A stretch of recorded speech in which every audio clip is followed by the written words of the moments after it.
Our neighbors in Canada have just legalized it nationwide. The promised commitment to legalize and strictly regulate Canada. Recreational marijuana will officially be legal this Wednesday. Canadians are no strangers to public marijuana consumption, but come September, scenes like this one in front of the nation's parliament will actually be legal. Our plan to legalize and regulate marijuana just passed the Senate. Number 3, Canadian Prime Minister Justin Trudeau says marijuana will be legal nationwide. In October 2018, former Prime Minister of Canada Justin Trudeau made headlines around the world by legalizing recreational cannabis use in Canada.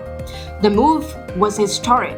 Canada became the second country globally after Uruguay to make this leap. The goal? To take the business away from criminals, regulate its use, protect youth, and, of course, generate some serious tax revenue. It was framed as a public health move, not a political stunt.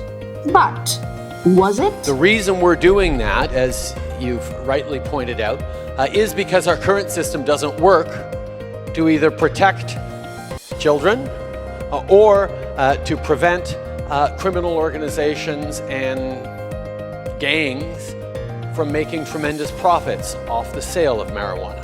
We feel that controlling it, regulating it, treating it more like alcohol will make it more difficult for underage folks to access marijuana, while at the same time being able to control or at least oversee the quality and the... So, let's talk numbers.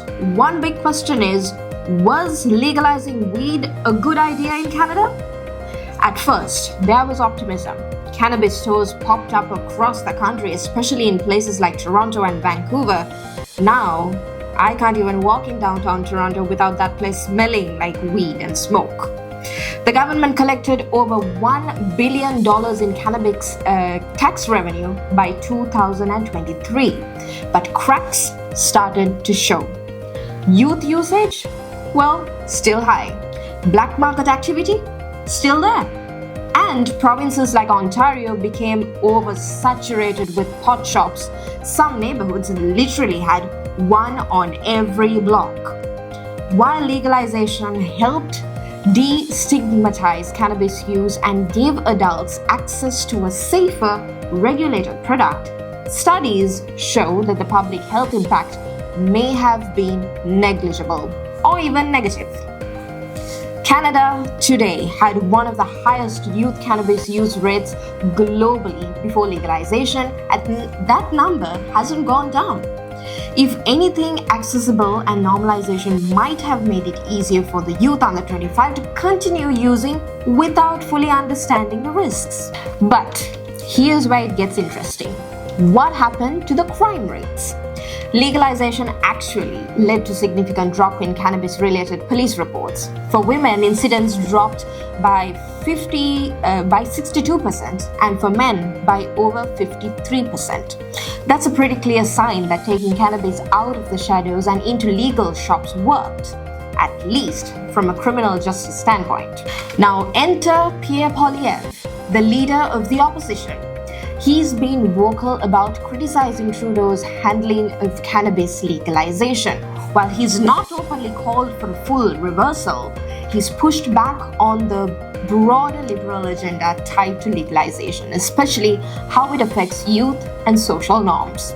Poilievre's angle is more about law and order, structure, and values, questioning whether we've gone too far in normalizing something that still carries health risks and social stigma. Now here's the debate. On one hand, we've removed the criminal element and created a regulated market. On the other hand, youth usage hasn't dropped, and health experts are raising red flags. Was this Trudeau's boldest win or a high-stakes gamble that Canada is still figuring out? And with leaders like Poilievre pushing back, could the green wave slow down? Well, that's it for today's dive into the cannabis in Canada. Let me know what you think. Was legalization a good move, or are we still too early in the journey to tell? I don't know. Make sure to subscribe, follow, and share this episode if you found it insightful. Until next time, stay curious, Canada. Stay safe.